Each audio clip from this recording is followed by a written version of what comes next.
be with you.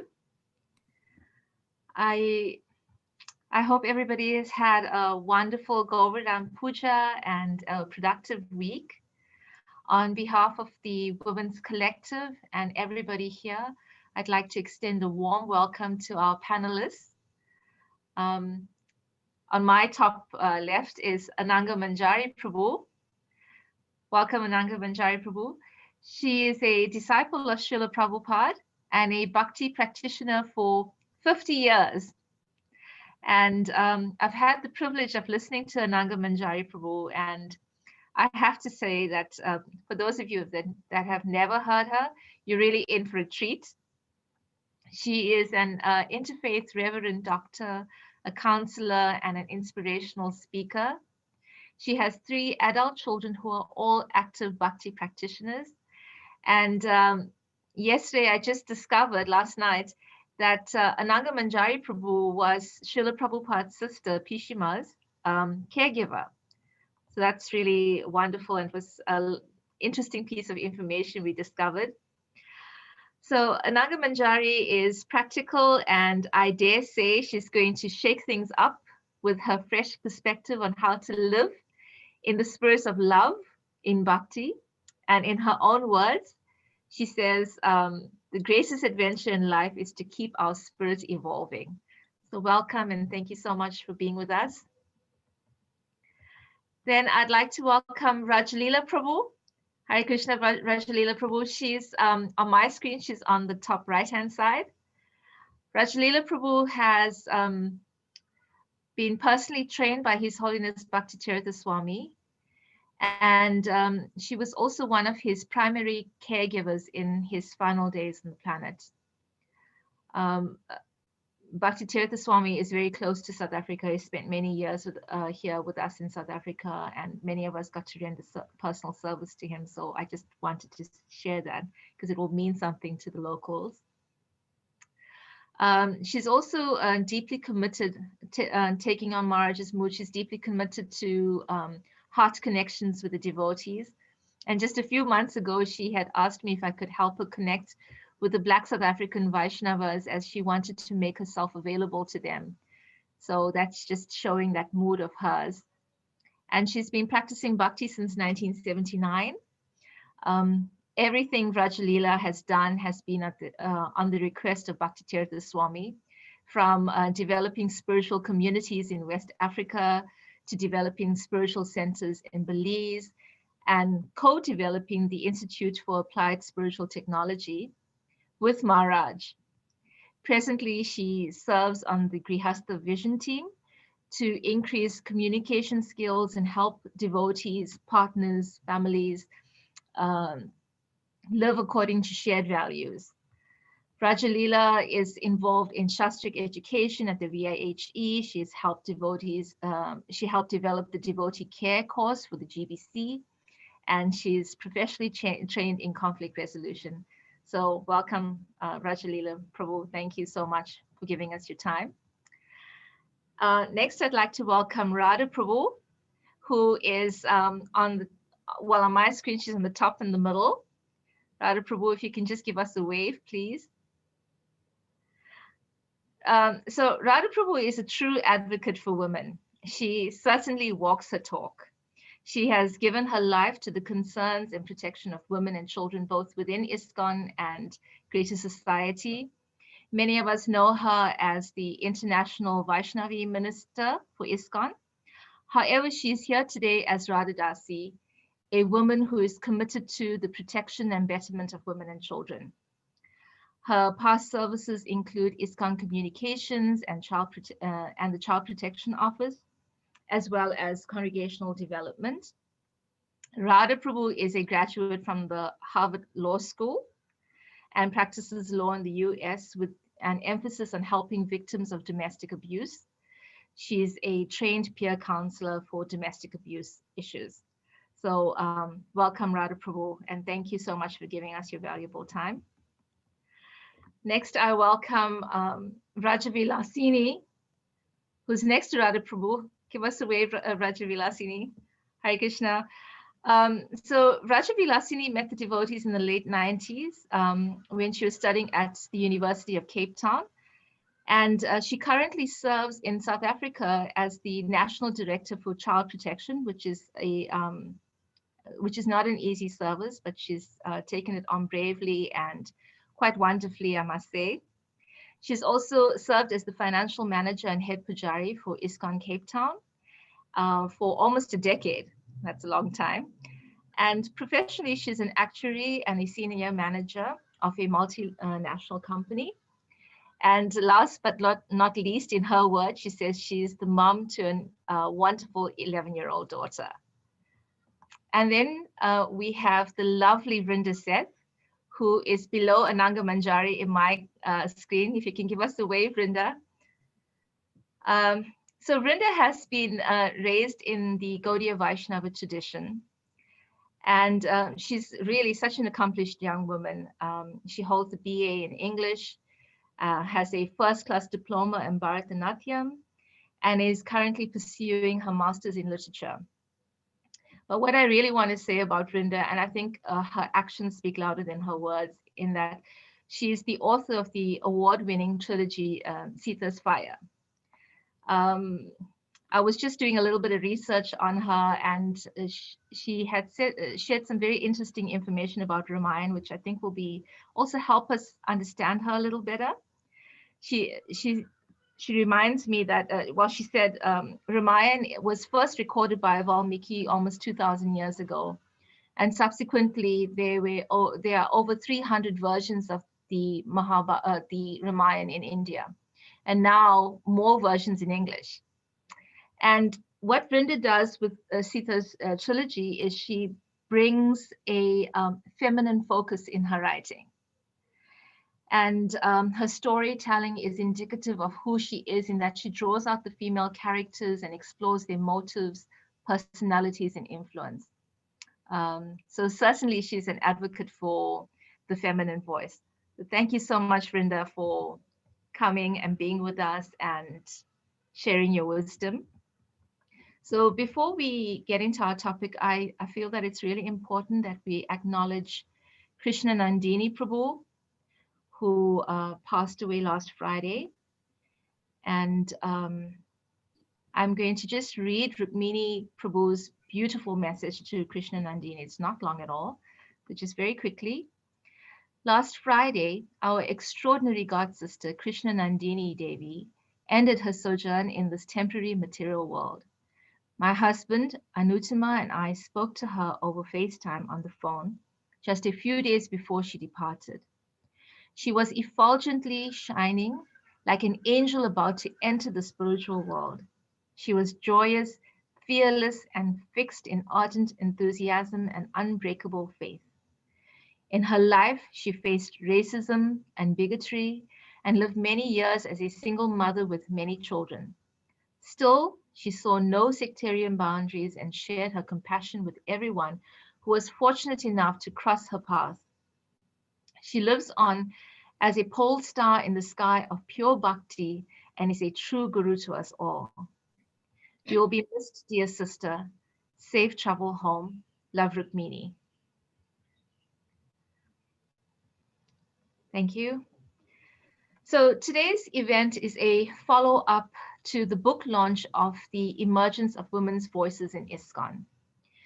Emergence is freely available for download in PDF and audio, and the links are posted on the chat, so you can access that quite freely. A little while ago, I was in conversation with Radha Prabhu, and I had asked her why she had thought Emergence was important, and to me, she gave such a complete answer. So I'm just going to share that very quickly with you. She explained that Emergence is ISKCON history, and if it's not preserved, it will be lost. And Emergence is a reference and resource for our future. Emergence is empowering for the Vaishnavis, and it's also a matter of academic interest. In the words of Maya Angelou, she said, "History cannot be unlived, but with courage need not be lived again." And in in discussing protection, I realized that everyone is a protector. As long as we love someone, we are protected. Protection is an aspect of love, and Bhakti Tirtha Swami described love as a verb. Protection is love in action. And that is what Her Grace Siddharma Prabhu and Her Grace Pranav Prabhu have done for us by giving the world emergence. They have loved us even before knowing us. So we need to thank them from the very bottoms of our hearts. And so now I ask everybody we are now required to be courageous. My hope is that together we can restore the protection paradigm. We have to ask the hard and sometimes painful questions like how safe we feel in Srila Prabhupada's house, how safe are our children. We have to do some unlearning. However, we desire that each one of us go away today feeling we have a strong sisterhood that we can lean on and count on, and that we can become convinced that each one of us have power. And with that, I would like to invite Ananga Manjari Prabhu to please give us further insight on what is protection and what protection means to you as an individual without the influence of Shastra or community. Share a little bit about that. In reflecting on protection and in relationship to the topic of Emergence book, I'd like to say that protection is not just for a certain gender or class. We're trying to actually protect Prabhupada's legacy in bringing out the attention to protection of women and Vaishnavas and Vaishnavis and the children and families in the movement, in Prabhupada's movement. So we're actually protecting his legacy. This is not a personal agenda that just women are on a roll of personal agenda. The whole Emergence book and these this particular situation that we're speaking in is to protect Prabhupada's legacy. So from a common sense perspective, we can say that we want to protect something that we love, just as you were mentioning already, Rasastali. We protect something we love. We protect something that's precious. We protect something that has value to us. And we protect something that we respect. And that is the, you could say, the foundation of protection, of the actual meaning of healthy protection. So we love our children, we protect them. We value our money, we protect it. We respect Mother Nature and our environment, so we want to protect it. When we protect another person out of love and value and respect, then we nurture them. We provide opportunities for them to grow and flourish. That is actual protection. That is healthy protection. And it's also transcendental protection. And when we offer spiritual opportunities for everyone to grow and flourish. So when we have selfish intentions, then we manipulate, intimidate, denigrate, and control someone in the name of protection. And this is called dysfunctional in a family situation, in a societal situation. That's considered dysfunctional protection when it turns to control and denigration. And that is due to fear. When a person is fearful, they're afraid to lose their power over someone else. So then they, insult them and try to control them. So, but when our intentions are non-envious and are love-driven and not fear-driven, then we can protect as a noble service. Protection is actually a noble service to help someone be all they are meant to be, not what I think they are meant to be. So, and we should become happy when we see them succeed and make progress. So that's my concept of protection, that when we see our children, when we see any friend or anyone do better than me because I've helped encourage them. And I think that this is what Pranada and Siddharma had as their intention, to help protect Prabhupada's legacy by writing this book and encourage all women now to rise up and do all we can do for him, for his movement, for his mission.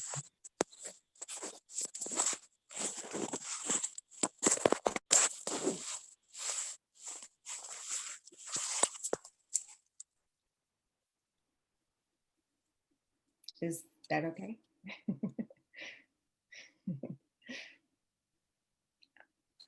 Oh, I can't hear. The sound went off. I apologize. I thought this, the other sound made you pause for a bit. So. Oh, okay. Okay. Thank you so much for that. You've touched on the ideal of what protection is, and then I ask Radha Prabhu, maybe you can give us a little bit of insight about the kind of protection that's currently prevalent in our society. Do we, do we have a proper understanding? What is it like currently in our ISKCON society? If you think about protection. Can I just jump in really quick? Radha, sorry. Can I just ask everyone to mute yourself if you're not the speaker, because otherwise it interrupts the speaker. So if everyone present here could please mute themselves if you're not speaking. That really helps, and we can concentrate and give our full attention to the one who is speaking. Thank you. Thank you, Vrinda. So when we think about protection, there are actually different ways to protect different things, and it depends on what our goal is. If we're talking about protecting a child, we're talking about maybe physical safety, there's a playpen, right? If we're talking about something is precious to me, my car, maybe I'm going to have insurance. That's not going to protect the car from getting damaged. It's going to protect me from having to pay money to replace my car. So different goals kind of drive what our protection should look like. So then we have to ask ourselves, when Prabhupada says women need to be protected, what is he talking about? And that, when we talk about protecting women in not just in ISKCON, but in the larger society, often what we focus on is sexual purity. Okay. And it is important for women to protect our sexual purity and for the society to help us do that. Right. But that's just, the tiny little drop in the bucket. That's not really the foundational protection that we need. So what are we trying to do in ISKCON? Like what is the purpose of having ISKCON and having Vaishnavis in ISKCON? It's for people to make spiritual advancement, right? To become God conscious. And a lot of times we forget that because we're so busy building a project or managing a project, and we started thinking, oh, the goal is to get, this project finished or publicized or whatever. But all of that is in service of the overarching goal, which is we help people become God conscious. So whatever kind of protection we're offering anybody in ISKCON, it's got to be in the mood of how do we help this person become God conscious. Anytime somebody is saying there is only one role that this devotee can fill, all right, that's not protection, right? If I go to a tailor and, ask to have a suit made, if the suit doesn't fit me, I don't say, oh, there's something wrong with my body, right? I say, you're not a very good tailor, okay? So, hey, what happened there? That's what we needed. and it just reminds me of the way I raised my children. With my son, I understood my duty as a mother was to create Krishna conscious children. So my goal with my son was to turn him into a Krishna conscious person. That did not work out so well, right? My daughter's almost 7 years younger, so I had, learned a little bit. And with her, my goal was to give her a taste for Krishna consciousness. Okay. So my son didn't turn out to be, an active practicing devotee, but my daughter has a taste for Krishna consciousness. And what I learned is we can't make people be what we think they should be. We can't make people into devotees. We can't make people into, submissive, whatever. That's the work we do for ourselves. That's part of our own spiritual journey, right? But we can give people a taste for Krishna consciousness. That's what preaching really means. So when we talk about protection, we have to look at it in terms of what facility am I giving this person to become fully God conscious? And that's going to include helping protect that person physically, helping protect that person's sexual purity, male and female, but also giving spiritual knowledge. And in the purport that we often talk about in the Bhagavad Gita, where Prabhupada says that, or well, Arjuna says, without, if the women are misled, then the whole society falls apart, right? And that's why it's so important to protect women, because we don't want society to fall apart. But in the purport, Prabhupada says one of the ways that we protect women is by engaging them in religious activities, right? So how on earth did we end up with this idea in some places that, stay home, don't worry about it, make nice meals and raise your children, and let your husband worry about the temple and active Krishna consciousness and all of that. No, that's engaging Vaishnavis, and that's what Prabhupada did. He taught Vaishnavis spiritual knowledge. He engaged them in active service. That's got to be included in protection. There are culturally different ways to do that. You may have an all-female space, you may have a co-ed space, but you have to have that space where Vaishnavis can express all of their talents and inclinations in service. Thank you.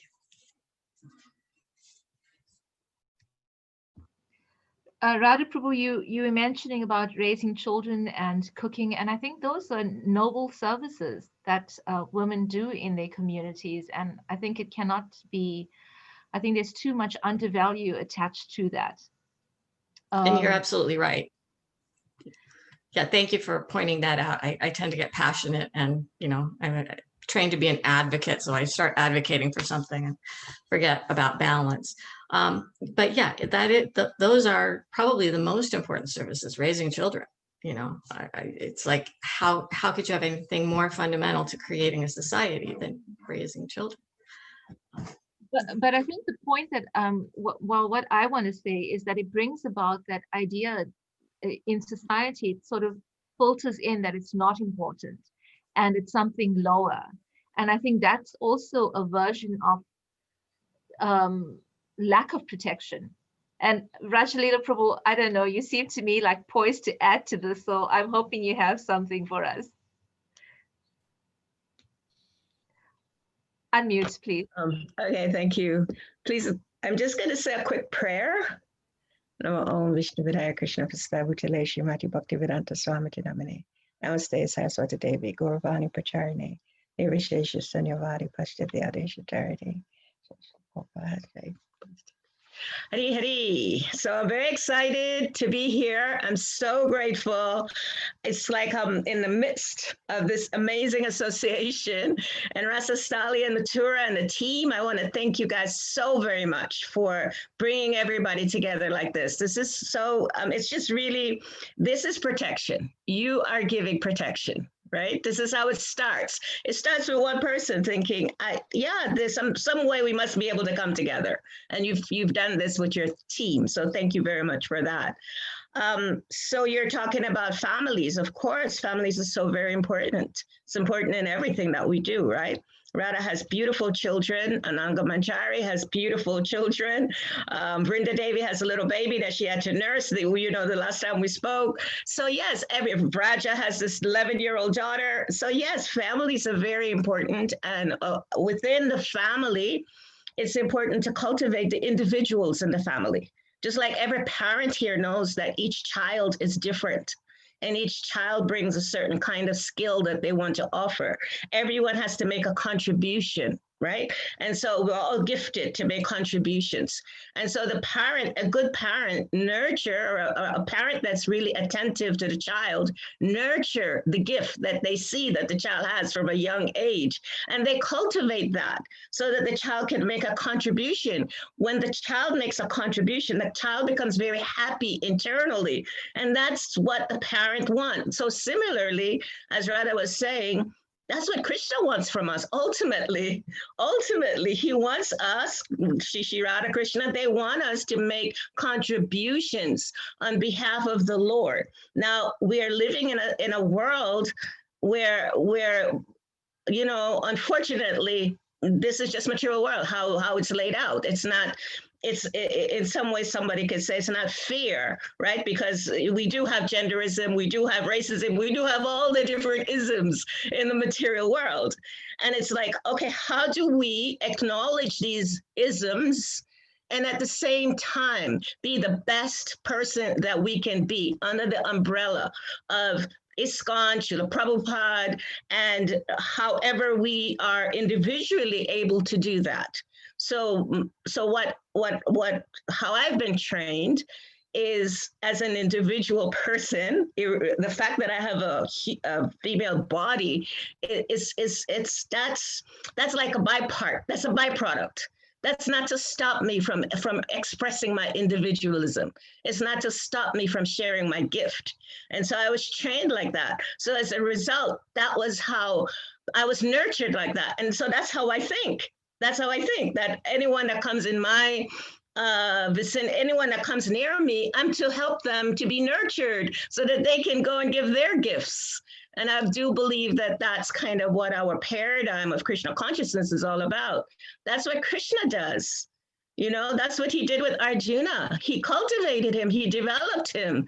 Yeah. And so that's just following parampara, following tradition, following what ISKCON is supposed to be all about. And where there's lacking, as was said, as Radha said, there is culture. And we need to really do look at some of those different isms and how those isms are cultivated due to secular kinds of conditioning. And that's unfortunate. However, we don't need to be stopped by that. I don't believe that because we're in female bodies, we're to be stopped by cultures of the world. Thank you very much. Thank you so much, Rajalillah Prabhu. Hearing you speak, I'm getting the very idealistic view of or how we should be thinking about protection. And I'm not really convinced that that's how all of us think about protection. Now that we're talking about it, we're speaking about the very best aspects of it. And Vrinda, I'm hoping that you could tell us what is the kind of protection, do you think there's something wrong with the kind of understanding we have around protection within our ISKCON community? Thank you, Rasa Sawi, for directing that question to me. And before I speak, I just want to acknowledge that two of my dear friends are here. Shri Prada, all the way from Sweden. She's known me. You want to wave?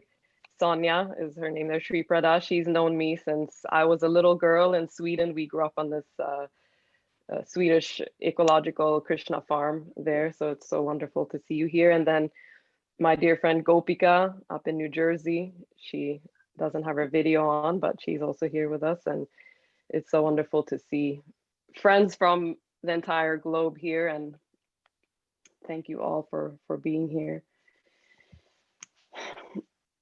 Yeah, so something that I've been thinking quite a lot about, you know, here in America, there is a big divide between the conservative side and the liberal side.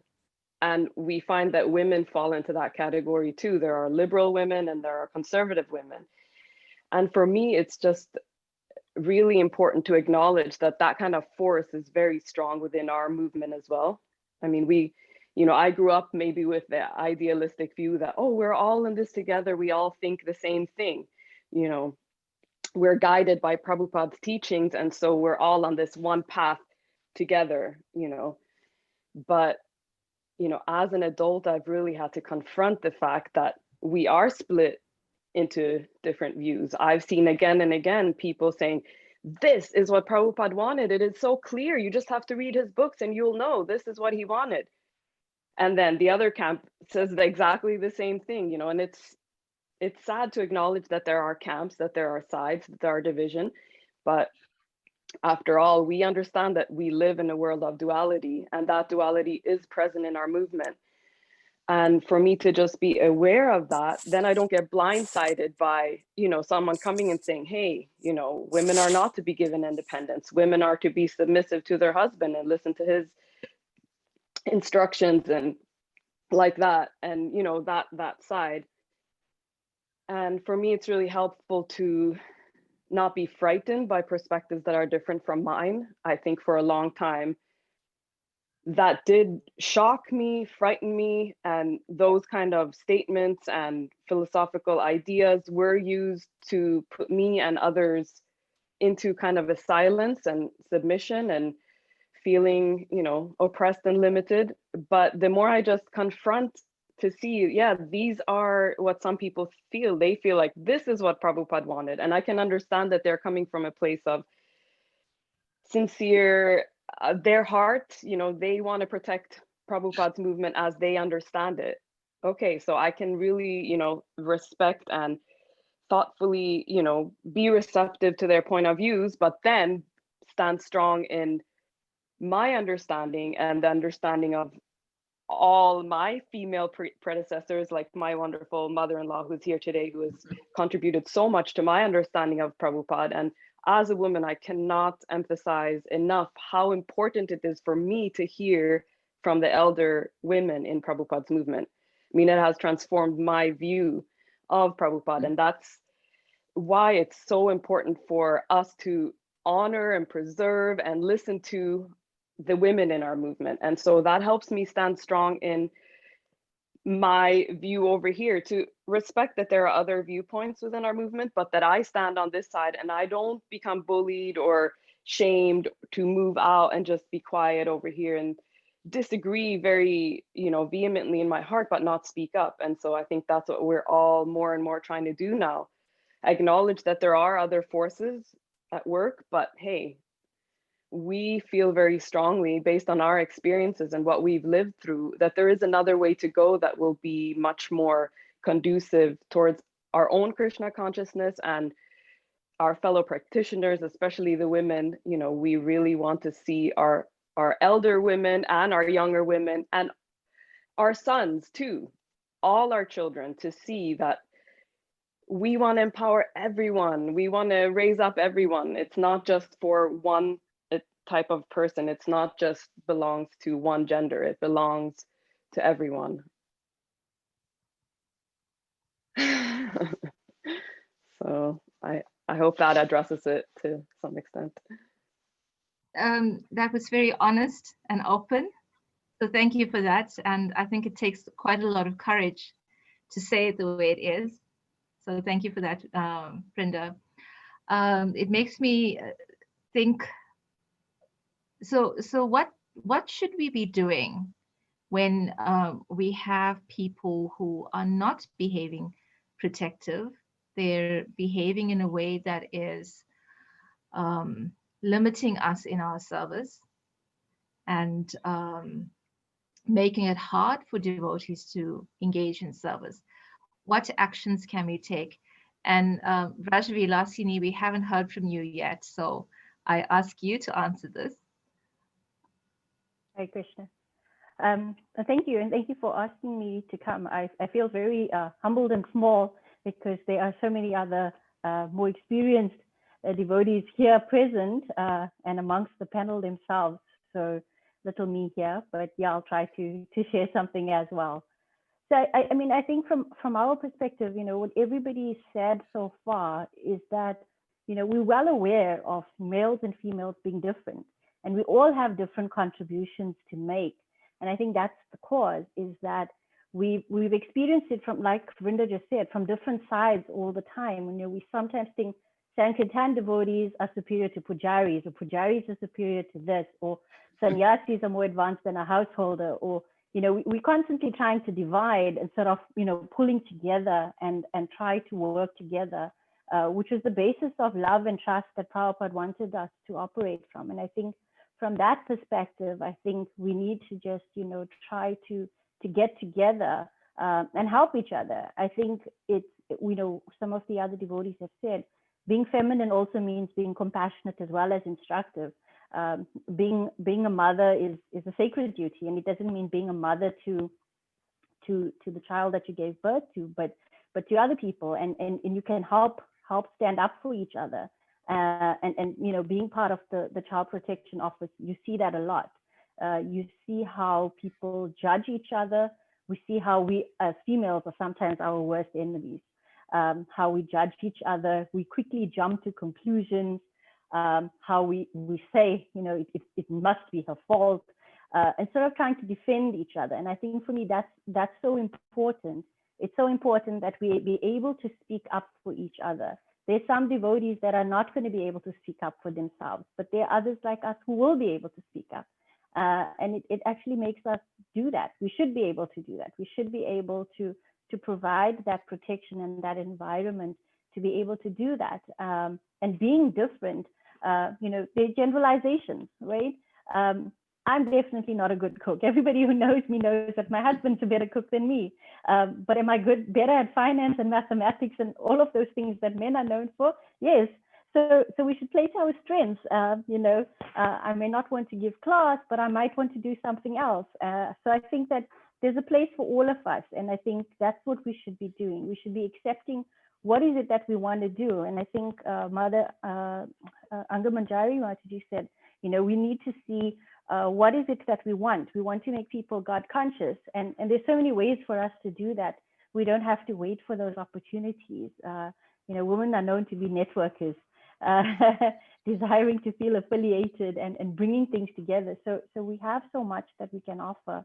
So I think that's definitely what we can do, and take those proactive steps to help each other.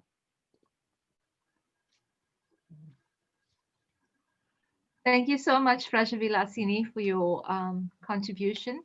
You touched on something that it's like blowing on a boil, and that is supporting one another. I think it's a very big topic because I don't think we have fully understood the power in that. So there's a lot of self-sabotage going on, and yeah, I think that maybe we just need to be honest with ourselves when we're practicing when a devotee who maybe falters, and we're very quick to say, oh, but you know, she deserved it or whatever. And like, what are the practical things that we can, Ananga Manjari Prabhu, I ask you, what can we do to stop being like that, really? I mean, apart from just stop being like that, how do we check ourselves? Could you just repeat, check ourselves from, so that I can be exact? Sure. So Vraja Vilasini had brought up that we tend to not be kind towards each other, tend to be very judgmental, and women tend to bring down other women very easily. And apart from just stop being like that, how can we, or how do we address this? How can we create a culture where we can be more loving and supportive, and when somebody falls, pick them up, basically? Thank you. So, well, culture is developed from knowledge, from hearing, from understanding. As Vrinda was saying, people have different concepts of, you know, how things should be, and we develop paradigms from that. And we've unfortunately, the ISKCON movement has developed this unhealthy paradigm. And so, you know, it's kind of like, just because something has been told over and over again for 50 years or so, you know, women are less intelligent, you should only do this, you can't do that, then it's, you know, we imbibe that, and it becomes a belief. It becomes part of our philosophy, which was not supposed to be what Prabhupada gave. So knowledge is going to help change that culture again, and having these forums of expressing what Prabhupada wanted originally for his movement will help women start realizing not just women, but everyone is supposed to support each other. Everyone is supposed to encourage. Bhakti yoga is no one can have a monopoly on bhakti yoga. No one can have a monopoly on love of God, divine love of God. No one can have a monopoly on it. It's very individualistic, as Vraja Vilasini was saying. We have to play on our strengths, individual strengths. And those are gifts from God. The individual strength is our gift from God. So if we all, and Prabhupada, that's all he did. He was an expert manager because he encouraged each individual person according to their propensities. Jamuna, lead the kirtan, give class in front of thousands of people, and manage the Vrindavan temple. And he offered these opportunities for everyone. And it wasn't just for one woman, Jamuna, he did that for many of us. I have a letter from Prabhupada that he asked me to be an example of a preacher in this ISKCON, in his movement. And he said, you be a great preacher, you will do this, you can do this.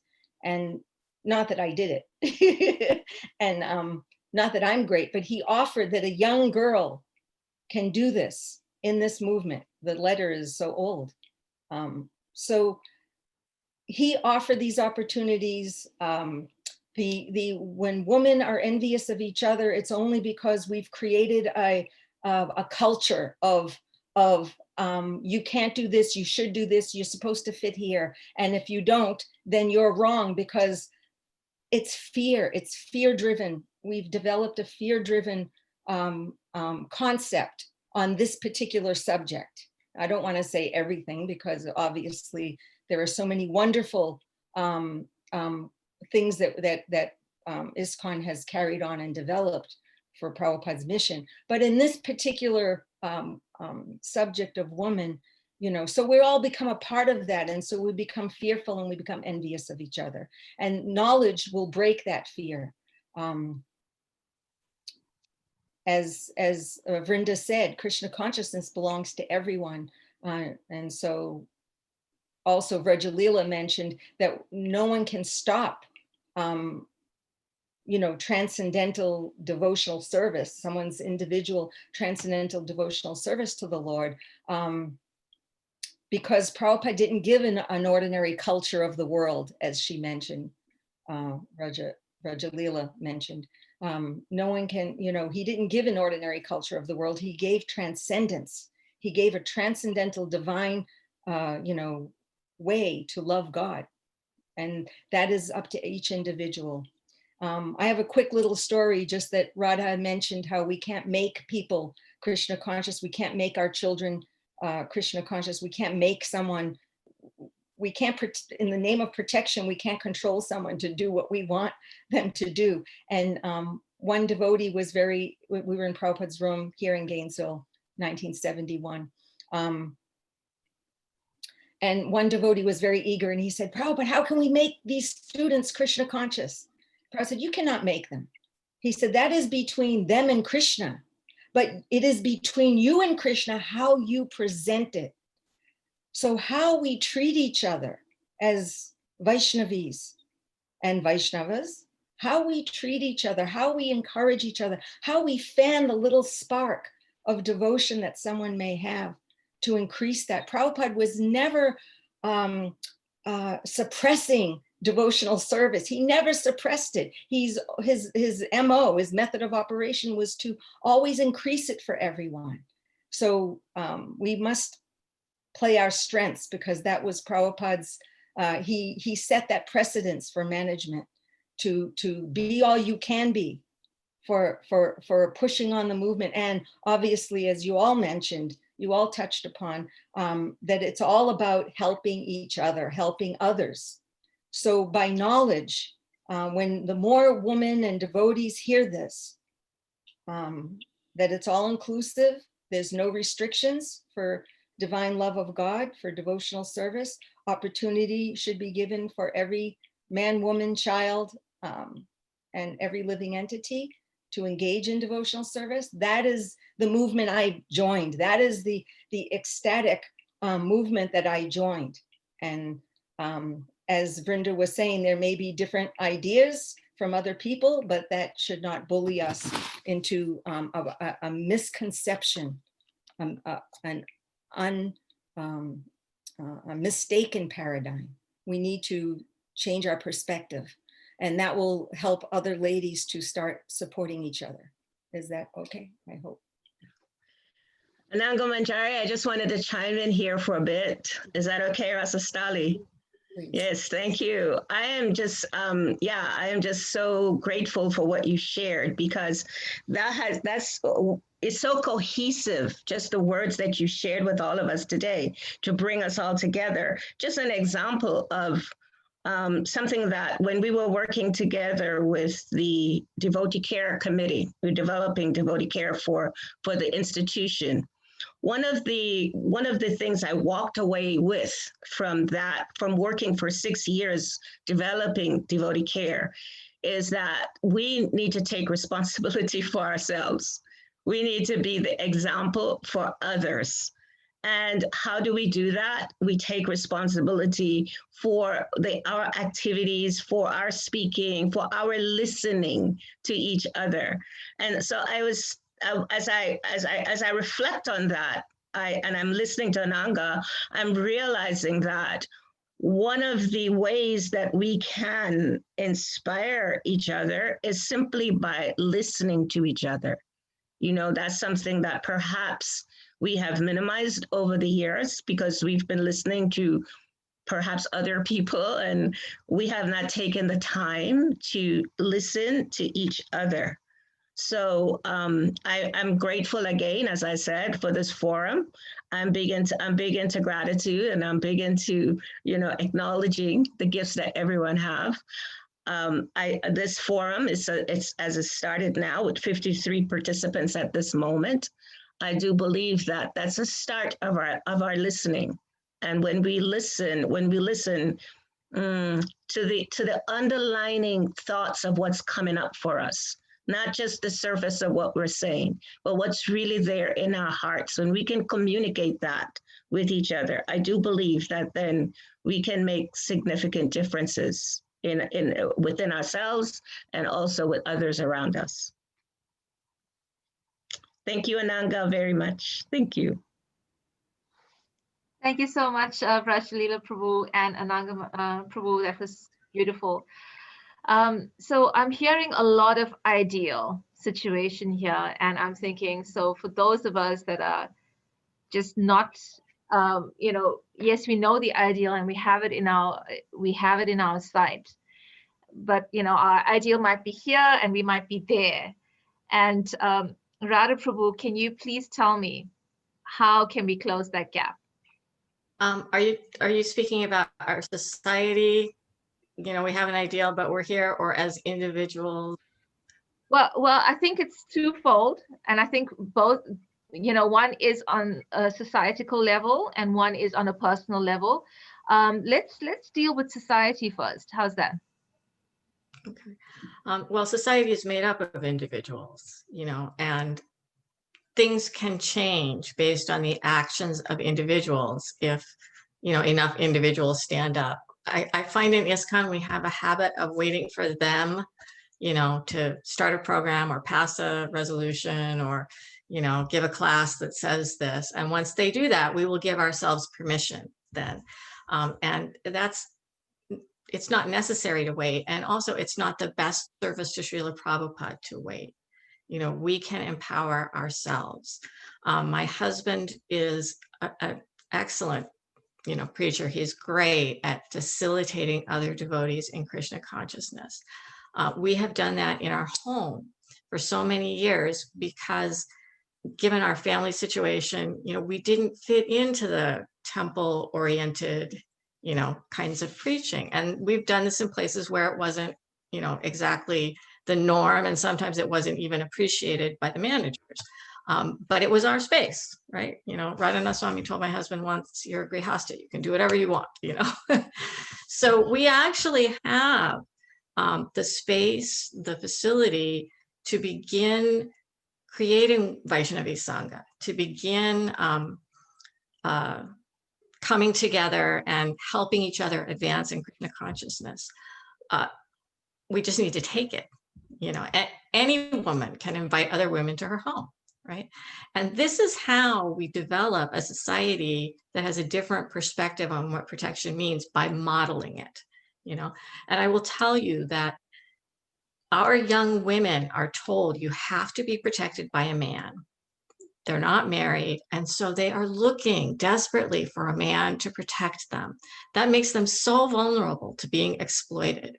It's really up to us as mothers to reach out to those young women and say, we have something to offer you. You know, you're not going to learn how to be a Vaishnavi from Maharaj over there, you know, but we would like to nurture you. We would like to support you.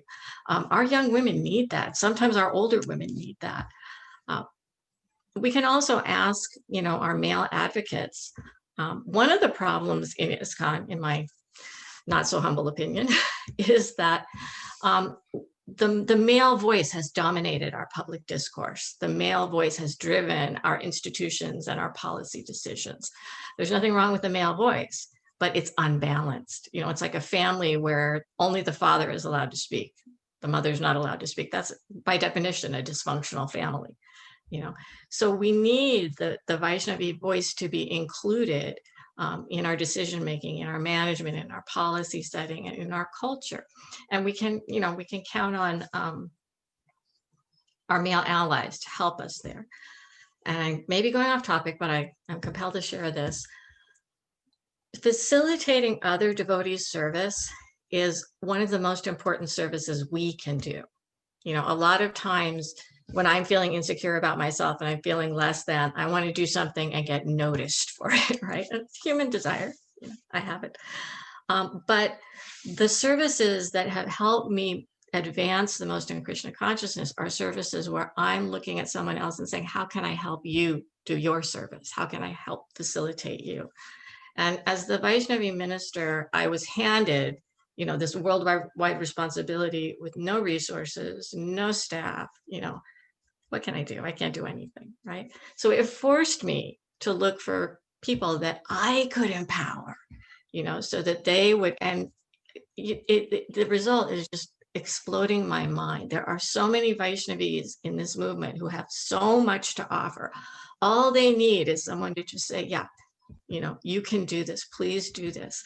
And they will do and are doing the most amazing things. You know, I know Alaksha Prabhu is on the Zoom meeting, and she's our Vaishnavi minister for Mexico. And, you know, it's like, I'm hoping to just have a representative in a country that I can communicate with, and she's up and running and implementing programs and, you know, building teams. And it's just so fantastic. And every woman I work with is like that. And I have gotten off topic, but if we can bring that mood into all our relationships, you know, if we can think about this younger devotee, what talents does she have? You know, what opportunities would help her to advance?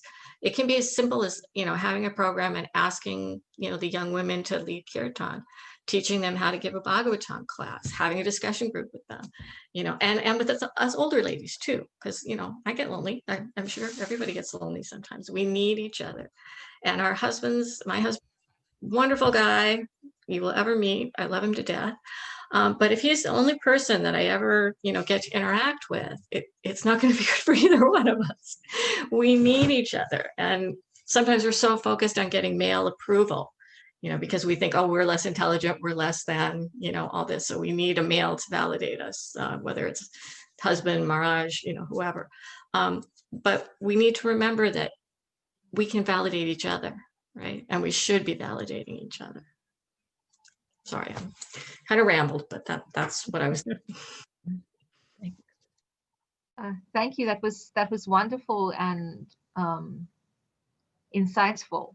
And I just want to give a shout out to Sattvi Sangha, because I think they sort of got this whole Vaishnavi Sangha ball rolling, and they've just done such an amazing job. So kudos to them. And I think it was on the Sattvi Sangha that Radha Prabhu had gotten the idea to compile Emergence, and that's what came out of it. And talking about female association, I found that in the last 3 weeks, I've only been listening to women speak. And it's been the most incredible thing. And you get a different flavor of Krishna consciousness from hearing women. And it's just been totally amazing. So going back to protection and trying to fulfill what we want to achieve today, what I would like to ask, and this, I'm sure everybody would want to answer this, but what and who do we need protection from?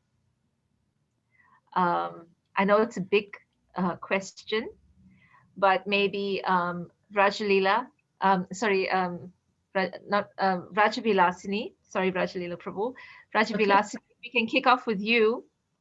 And then everybody can just add a little bit in, because I know it's a big topic, but I think it's something that we need to discuss. Yeah, big topic indeed. So I think, I mean, in terms of what do we need protection, if we go back to what Ananga Manjari Prabhu started with, is, you know, protection is where we're non-envious, is where we're not selfish. So I think it starts with ourselves. So, you know, if we start with ourselves and we know what we want and what we'd be for, then it creates that expectation of what would come to us as well. And what you're willing to accept and what you're not willing to accept. So I think it's first understanding for yourself what it means to be protected and what your expectation is of protection. So for example, me as an individual, I mean, I was brought up and I come from a very strong line of women, you know, grandmothers and mothers and, you know, aunties around me that were all strongly independent women. So, I mean, I don't need somebody to physically come and protect me, but at the same time, there is a level of protection that's required. So I think it's knowing what we want there and what we want for our friends, our family, our children, and then putting it out there so that we know what is available and what's not available. I think it's about that self-empowerment and standing up for each other as a start, understanding what Prabhupada really wanted for us as a movement. And taking it from there. I think I'll stop there or I'll start rambling. Thank you so much, Vraja Vilasini. Vrinda, I'd like to hear from you what you have to say about this, because you were born and raised within ISKCON. So I would imagine you have quite a experience of what it means and what we need to be protected from and what we need, who we need to be protected from. So please share. Yeah, what instantly came to me when you asked that question, what we need to be protected from, what immediately came to me is that what we need protection from is the idea that we cannot think for ourselves and that we cannot trust our own experience. That for me really encapsulates what we need protection from, because, you know, even for example, you know, my area of passion, or what I'm very interested in, is the Vedic stories, the Puranic stories, and how the women are viewed, presented, you know, what do we learn about these great goddesses, women? And if I'm not allowed to think for myself in those stories, if I'm not allowed to have my own experience of those stories, they're not going to speak to me. They're not going to come alive to me. And I may only be allowed to see it from, you know, sort of the male point of view, which will be very different from the female point of view. You know, and I really confronted that when I began this work of retelling the Ramayana, you know, 10 plus years ago. It was very daunting because the Ramayana is, you know, an epic piece of poetry and it's a sacred story. And here's little me, you know, what could I possibly do? But I really had to confront the fact that I had been imbibing through my whole life that this story belongs to the men. You know, so when I began retelling it, it was all from Dashrath's point of view, Ram's point of view, Lakshman, Hanuman, Ravan. Even the villains have more of a point of view than, you know, these virtuous, highly qualified, powerful women, you know. So I had to really, it was a huge journey of just really going internal and then asking, wait, where are the women of this story? And it's so, you know, emblematic of what's also happening in the movement. You know, I love to share this fact that, you know, Sita, who is the heroine of the story, scholars who have counted in Valmiki Ramayana, in the 24,000 verses of the Valmiki Ramayana, how many times does Sita appear in the text? It's less than 10%. And she is the heroine of the story. So, you know, not to mention Kaushalya, Kaikeyi, all these, you know, powerful, strong women that are the queens. You know, so that really awakened me to the fact that even though this story has existed and come down to us through an ancient lineage, that lineage has unfortunately not included women. Women have not had the opportunity to infuse that story with their perspective. And so I really awakened to the fact that, wow, there is something really powerful that we need to contribute to this story. The women need to have a voice. I'm interested in their lives. And I see, you know, take any man and any woman, and I look at their lives and I can see that the woman has as much of a rich, imaginative, adventurous, and complete life as the man has. And so then I'm thinking, well, why isn't that reflected in these stories? Then I understand, well, that has been forgotten for different reasons, or that has been suppressed for different reasons. And so now, you know, I'm part of this effort to kind of revive and bring back our female ancestors. And just on that point, you know, because we again are in a movement that puts a lot of focus on Shastra. Is that in Shastra? Like, you can't just imagine things, just don't speculate and invent something new. And, you know, you can only trust what's in Shastra. And again, bringing that back to, okay, but what resonates here? What is resonant with my experience? And so I really had to confront the fact that to know more about Sita, I can only access Sita's life, because there is so little about her. Again, in this huge epic, she's only, you know, here. So there is so much about her that we just don't have access to. So the only way that I, as a woman, can access her is through prayer.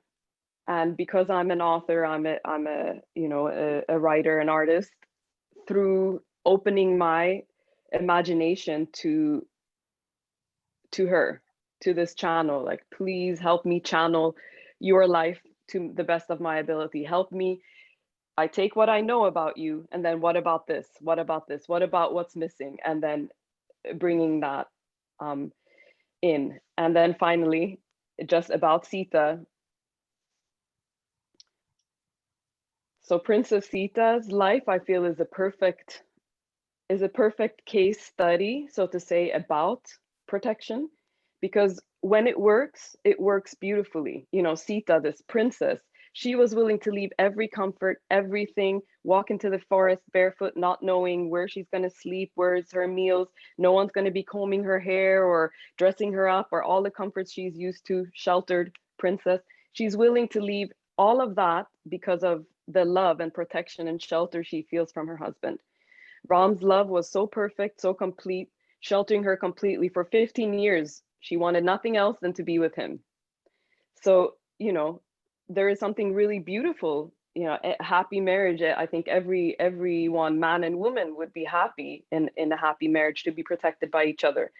But then, you know, the Ramayana, many of us don't acknowledge that it's actually a tragedy. Because then when it doesn't work, when the woman is uprooted from that paradigm of being protected under her husband, then what happens? You know, and Sita's story is, once that happens, her life is shattered forever. You know, and she's the queen of that time. So we have to acknowledge that what happens, you know, the way the queen is treated, has the most power, the most status. So imagine if she's treated this way, then the other women in that time were treated far worse. So once her, you know, Radha was pointing out the sexual purity. So once her sexual purity was compromised, basically her life was over. You know, you know, she goes through the fire, so many things happen, but ultimately she is exiled, she's ostracized in the most vulnerable position. You know, she's pregnant, carrying children, and nevertheless, she finds herself being in the most unprotected situation when she is in the most vulnerable state of being pregnant. So for me, it's really a case study, and we can really look at, okay, what happens, the flaws of a society where a woman's status and a woman's opportunities are based on her sexual purity, her chastity, her submission to a man. Because once that was compromised, then her whole life was shattered.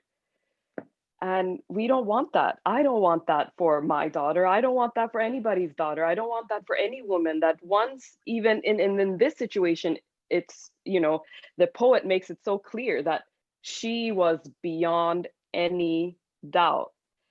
And like Vraja Vilasini points out, so often when a woman becomes a victim, the you know, she becomes blamed. Victim blaming is also a huge force that we're trying to counteract.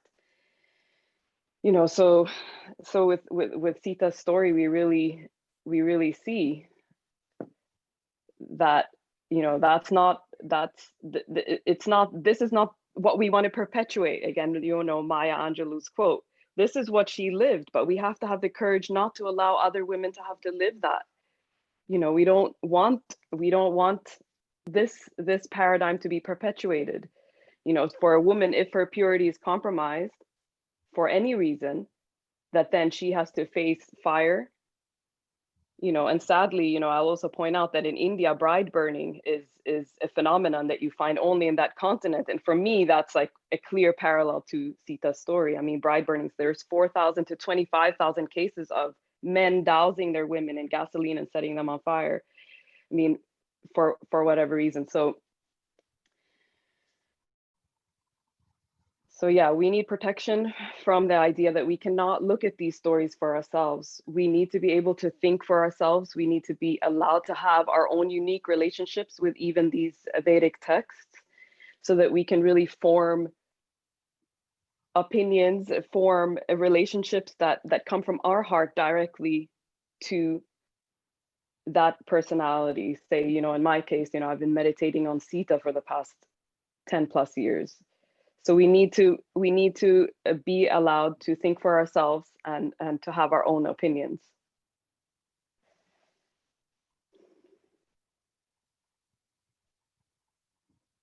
Thank you, Vrinda. That was so beautiful. I think what you said about in the beginning was so powerful, that we have to think for ourselves, because it's true. You know, our culture, that's not encouraged.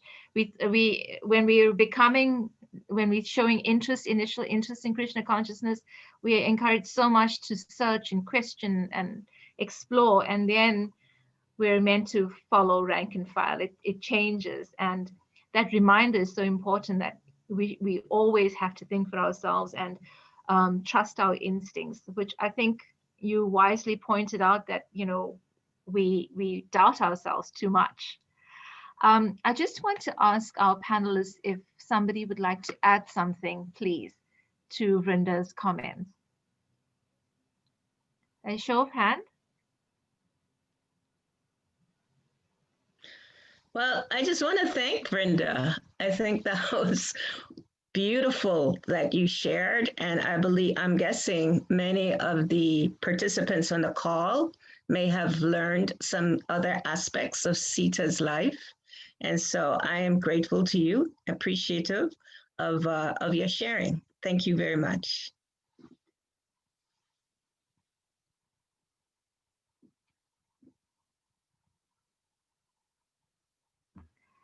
I've just noticed that we're now at 14 minutes past 6 in South African time, and we were meant to close at 6:30. So I thought that let me try and put forward the questions that we got from our audience. I think they would find, they would appreciate this. So the first question is, there is a lot of pressure on women to raise Krishna conscious children, and if they are not devotees, then the society frowns on the mother. How do we combat this? Ananga Manjari Prabhu, can I ask you to please answer the question? one time I very idealistically was thinking how, oh, all my kids are going to be great devotees of the Lord when they were little. And I was speaking with Vishaka. Our children were playing together. And so she said something like, oh, you know, it's difficult raising the children. And I said, oh, I'm having fun and they're going to all be pure devotees. And then she looked at me and went like, really? And I kind of went, well, at least they'll be good devotees. And then she kind of looked at me again and I said, well, at least they'll be decent human beings or half decent human beings. So I think basically the idea is that we raise our children how we live our life. If we live our life with integrity and respect for ourselves, then they learn how to respect themselves. And so we want them to be who they are, and everyone is on everyone comes into this world on different levels of spiritual awareness. They're children who are coming into you know, a devotional family, a family that's spiritually minded or religiously minded. You know, they have a good opportunity to also imbibe those virtues of spirituality. And many times I think devotees go, oh, my child is not a devotee, but if they really look closer, the person is, the child is grown-up child, whatever, is probably a very decent human being with lots of, you know, because you gave them so much knowledge and so much, you know, honesty and integrity and love, hopefully, that they will have that in them. And that is devotional, that is spiritual in its own right. One Christian was speaking one time, and they said that even if the children don't become like, you know, hardcore Christians or whatever, it's like the background of their life. It was the wallpaper of their life that embraced them, and that is still there in their hearts. Transcendent knowledge, transcendent emotions are never in vain. Spiritual, actual spiritual, you know, emotions and qualities are never in vain. So I think if you look a little harder, that most of the children have some amazing spirituality within them. And again, like Prabhupada said, it's between their relationship with Krishna and our relationship with Krishna is how we present Krishna consciousness to everyone, children or anyone. And that's our relationship with Krishna. And that ties in with what Vrinda was saying about how we have to think for ourselves and have our own relationship with the Vaishnava knowledge, the Vedic scriptures. We have to have our own relationship. Otherwise, that's our relationship with the Lord. Krishna is the Vedic literature. He is this higher knowledge. He is the absolute truth. So we have our individual relationship with that. Because I know other people will maybe hear this and they criticize, thinking, oh, these women are just saying you have to follow your intuition. What about Guru? What about Shastra? But it's following with our intelligence. Prabhupada, you know, he wanted us to have our own, and he encouraged us, and he didn't force us to have the same kind of relationship he had with Krishna. He encouraged us to have our own relationship with Krishna. So you keep your children happy when they're little by giving love, knowledge, and all the tools for them to be the best they can be. And then they'll keep you happy when they're big by, at least to some degree, different degrees, cooperating with that, and hopefully imbibing some of the truth that you offer them. So I hope that helps. Yes, absolutely. Thank you so much. So we have Rukmini, who would like to ask a question live, but I just don't know where you are, Rukmini. Is this my Rukmini? I guess I qualify as your Rukmini. Sorry, I'm in the kitchen. So if I may ask, I've been thinking in this last few weeks that the opposite of protection is exploitation. And I've been seeing heartbreakingly how this sort of exploitation is not just perpetrated by male devotees, but by female devotees, and not intentionally, but unconsciously, because it's been a way that they've been trained.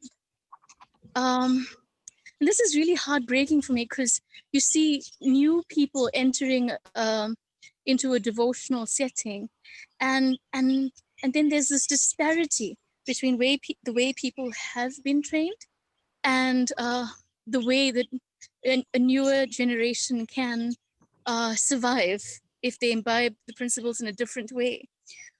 So my question is what to do about this.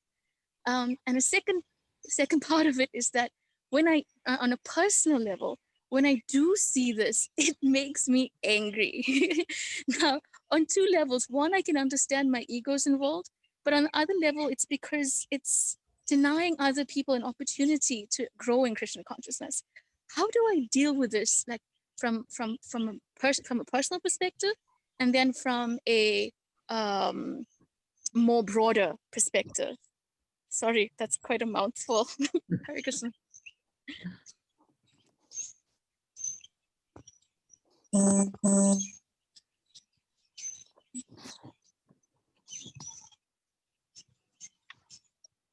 Rajalillah Prabhu, would you like to answer for us? Thank you so very. Thank you so much, Rasastali, for giving me the connection. This is so beautiful. Yes, Rukmini Prabhu, I can definitely understand and relate that the training that maybe devotees in the past received can definitely become sometimes a bit of a, like you said, a disturbance, an annoyance, sometimes a huge conflict in the minds of those younger devotees that may have a different vision, so to speak, or a different way. So I absolutely can resonate with what you're sharing. Firstly, I would suggest, because although I am in an older body and I've been a devotee for a bit, I'm also still second generation. So it's kind of interesting because, so, I still get seen as a second generation devotee in many circles, which means that I have to maintain a certain place kind of with some people, not all, but some, with some senior devotees. There are many wonderful, loving devotees that have nurtured me in very loving and caring ways, like my dear mother, Siddharma. She's really nurtured me. Ananga Manjari has really nurtured me. There's many I can say that has nurtured me. At the same time, there are many that says, keep your place, even though you're 70 years old, keep your place. So yeah. So there. However, my love, what I can say is first, I go in prayer. I pray. I pray because I know Krishna is there for all of us. And I know Krishna is there loving all of us. And I know that ultimately Krishna wants the best for all of us. So even those persons that may be a bit, in historic, maybe perhaps, or the way they are thinking may not be as progressive as we may like. First pray. And then secondly, in terms of how we may be able to understand those persons, is to try to find out what needs they may be having. All of us have universal needs. And even though someone is aspiring to be a devotee, even though, they're very senior devotees that are also aspiring to be like devotees, real devotees, they may have some needs that may not be addressed. And it may require from our part to have empathy for those persons, because those persons have given their lives in service to Srila Prabhupada under sometimes difficult situations. So if we can somehow develop a mood of empathy, I know Rasa Stali thinks sometimes that I might say things that's kind of like in the sky.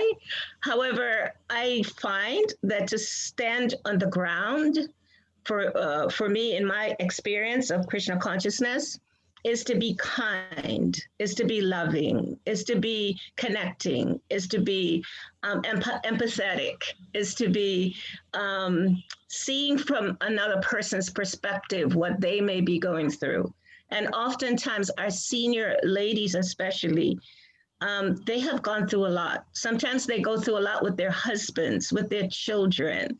They go through a lot with the institution. And so if we can develop an empathetic way of thinking about them, and sometimes that's difficult, I know.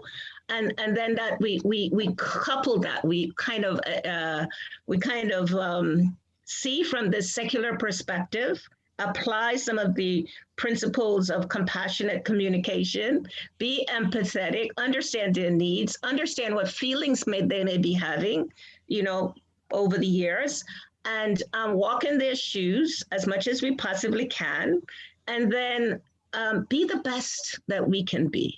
Be the best that we can be.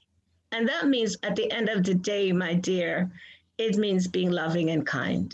That's what it means. So thank you so very much.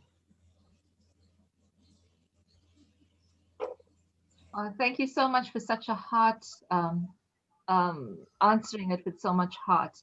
And Rukmini, I hope that helps you. So I've been receiving quite a few questions, and I don't think we're going to get a chance to go through everything. But I would like to read a comment from Siddharma Prabhu, who is also here with us, but is just watching, listening. So Siddharma Prabhu says, we take shelter of Krishna and we expect him to support us despite our faults.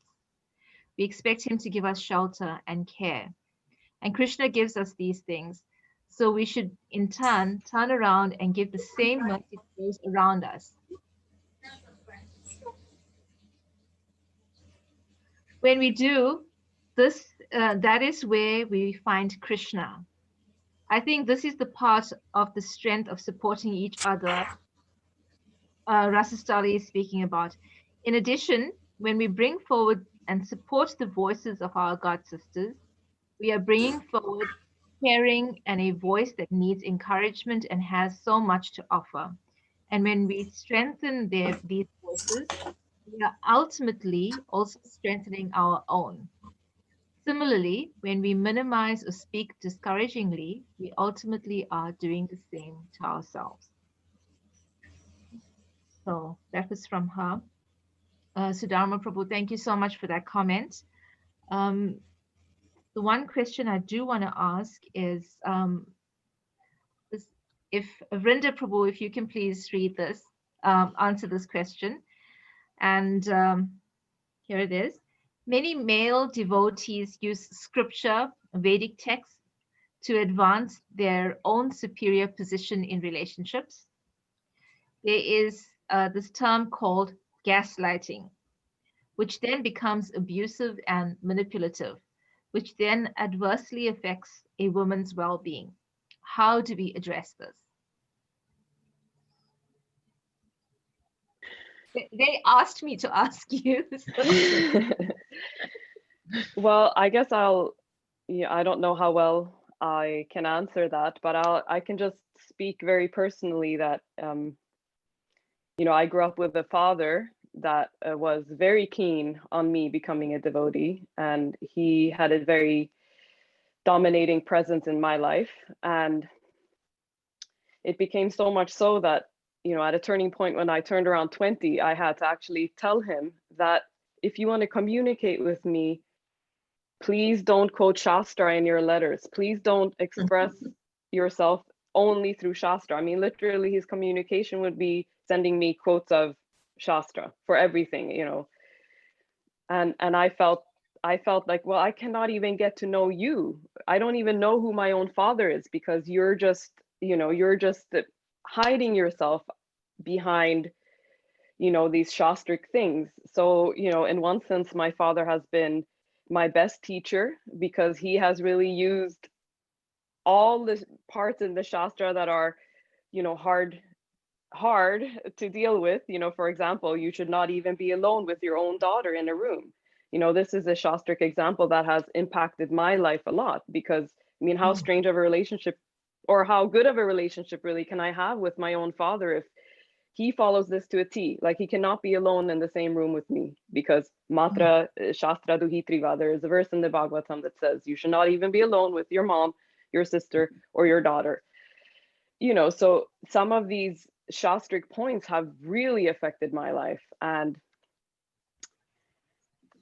so what do we do when, you know, the men in our lives, they take shelter of Shastra, and they use this to protect themselves, to hide, to, you know, whatever they're doing. You know, I've had to realize that my father and I have a beautiful, great relationship now. And that's partially because I had to really assert some boundaries.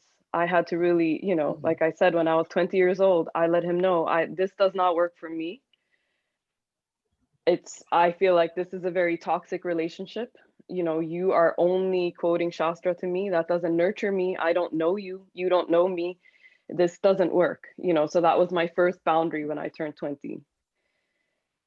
And so, I mean, that's the only thing that I can really offer forward right now, that compassion and being kind, like Rajalillah is saying, you know, to be kind, to be compassionate. It's so beautiful to, okay, go ahead, my son.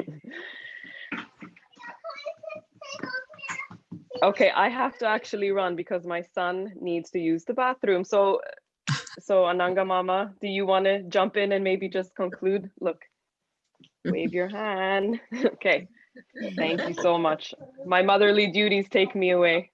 Sweet, your love. That's your love. Yes, so I guess in saying what she has expressed, that this hiding behind the philosophy for our own agenda, for our own ego, for our own self, selfish progress, not Krishna conscious progress. That is the disease that every single one of us, man, woman, when I say every single one, meaning man or woman, it doesn't matter. We may do that, hide behind the philosophy. We take a certain aspect of some Shastric thing or something that Prabhupada said, and we carry it to a degree, like far left or far right. I mean, we just go with it, not understanding the essence of the whole philosophy that is being given. I mean, we are followers of Bhakti Yoga. Bhakti means love. I mean, it just goes with that. I mean, everything should be under the umbrella of love driven, not fear driven, not ambition driven, not ego driven, false ego driven. And so everything we do, whether it's protection for someone else or taking shelter, how we take shelter also, there should not be a selfish intention in that. How we take shelter of the scripture, we should have our intention. We have to see. That's why, as we were saying earlier, think for yourself and check yourself, check ourselves always. That is my intention being clear here? Why am I attracted to this aspect of the philosophy? Is it because it's something that can promote my ego, or is it something that's actually going to get me closer to Krishna or help others get closer to Krishna? I think that's the bottom line, is our intentions with everything. And so I would like to also mention, if you don't mind, just how this book, Emergence, is a great eye opener for everyone in the movement and others outside, as Radha had mentioned. It's a great study of a religious institution and where we can go with this or not, or where we should go with this or not.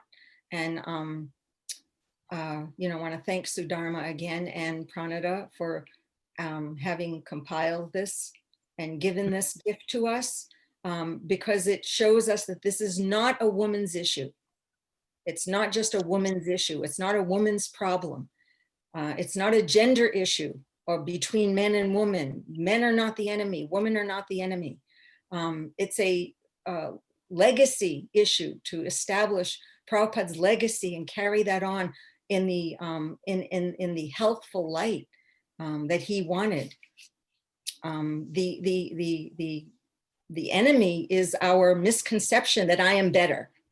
I'm better as a woman, or I'm better as a man, or I'm better as an Indian, or I'm better as a Westerner, or I'm better, the idea that I am better is the enemy, that misconception. And I really appreciated what Vrinda had expressed. And what are we trying to be protected from? What do we need to be protected from? It's misconceptions,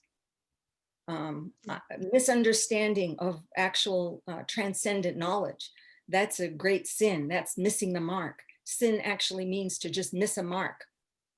It was a marksman word that they used when they missed the center, the bullseye.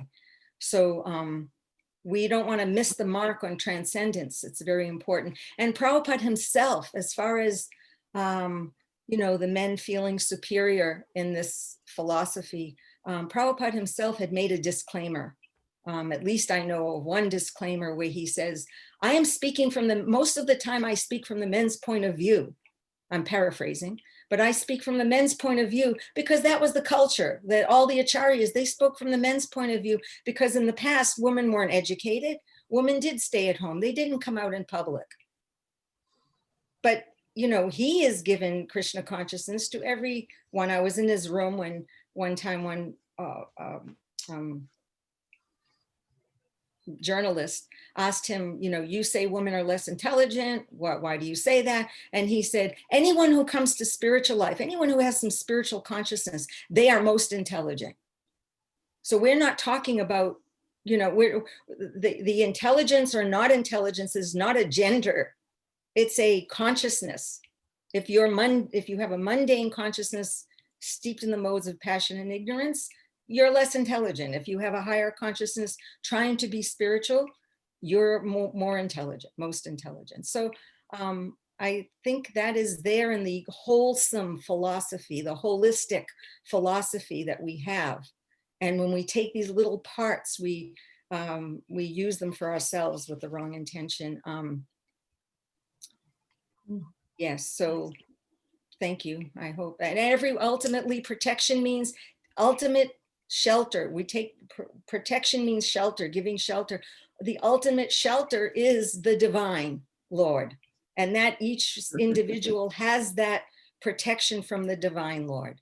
And all other shelters, social and traditional shelters, they are under that, because Prabhupada didn't come to recreate the caste system of that you have to be, the Brahmin is under the shelter, only the Brahmin is under the shelter of the Lord. And then the Brahmin gives shelter to the Kshatriyas and the managers, and the Kshatriyas have to give shelter to the, that is all the traditional and cultural aspects, social aspects. Prabhupada came and gave transcendence. He did not give an ordinary religion, an ism. He did not give an ism. It's not Krishna consciousness ism. It's transcendent knowledge that each individual we can be empowered by Krishna, by the Guru, by our, by understanding these things as a holistic philosophy, and we can encourage each other for that. So I hope that helps, and empower each other that it's okay to think and discuss. And of course, there's Guru Shastra Sadhu to confirm. That's always there. That's our shelter. That is our shelter. I hope that helps. Hare Krishna, Ananga Manjari Prabhu, thank you. That was beautiful. And it's also a perfect roundup for the closing of our session today. I just want to acknowledge Vrinda Prabhu for bravely sharing her personal story, and I could sense the pain in it. And thank you for giving us your heart in it. So it's very much appreciated, and it helps us all just open up a little bit more, which was what we're trying to do here today. Just very quickly, I think that it's been such a privilege to have Ananga Manjari Prabhu, Rajalillah Prabhu, Radha Prabhu, who I cannot see any longer on my screen, Vraja Vilasini, and Vrinda. Thank you so much for coming. And I do sincerely hope, like you expressed yesterday, Ananga Manjari Prabhu, that we can continue something. There are so many questions here that have not been answered, and maybe we can look at a platform or an avenue that we can answer the many questions that come through to us. And let's go somewhere with it. I just want to thank all the participants for joining. Thank you for your comments. Your questions will not go unanswered. Just give us a bit of time. We have run out of time for tonight. South African time, it's tonight now. Thank you very, very much. And let's reach out and try to connect with whomever anybody that you recognize on this chat. Just try to reach out to each other, and let's try and be the change we want to see. So thank you. Hare Krishna. Hare Krishna, everybody. I'm a member of the Women's Collective Organizing Committee, and on behalf of us as the committee and everyone here, I also want to thank Rasa Stali for doing such a wonderful job for chairing this conversation. So thank you so much, Rasa Stali. Yes. Thank you. And everybody keep well, be safe. Please we're on Facebook and Instagram. Just drop us a message if you want to do anything. We're in contact with these wonderful Vaishnavis. If you want us to direct questions to them, we can always send them to them and arrange an answer for you. So please be in touch and take care, and may Sri Radha empower us all. So before we run, I just also want to thank Rasa Stali Prabhu. And yes, you graciously stuck yourself in and was in it. And thank you for being with all of us. I also want to thank all the devotees that participated here on this call today. It's just so beautiful to see all the faces that I did see. And then I really want to thank Siddharma Prabhu, who for me, because I've known Siddharma for many, many years. And I remember when she was just really sincerely wanting to make a difference for women in our movement. And she just stuck herself in. And so yes, she's still doing that. So thank you very much, my dear Siddharma. Thank you. Thank you. I would just like to say really quickly, Siddharma and Pranada has opened doors. For many, many years, they worked on this. For decades, they worked on this to open the doors that we can be here today. Thank you. Thank you from the bottom of our hearts. I just want to also add that I had spoken to Siddharma Prabhu last week, and she said to me, Rasa Stali, I've been thinking about this for 30 years. So Siddharma Prabhu and Pranada Prabhu are our heroes, and they are examples. If you know those questions about what we should do, they never gave up. Pranada Prabhu, her life was threatened. She never gave up. And we just don't give up. Just keep going. And slowly but surely, things will start to happen.